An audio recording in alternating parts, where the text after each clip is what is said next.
Pull the trigger, lose the badge. Ito ang babala ng Philippine National Police sa lahat ng pulis kontra indiscriminate firing sa pagdiriwang ng bagong taon.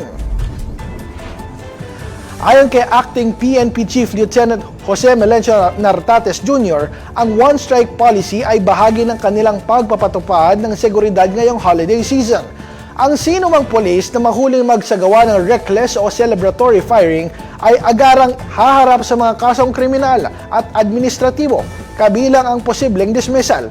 Hinihikayat din ng PNP ang mga pulis na maging halimbawa ng disiplina at tuparin ang sinumpaang tungkuling poprotektahan ng publiko, lalo ngayong panahon ng kasiyahan.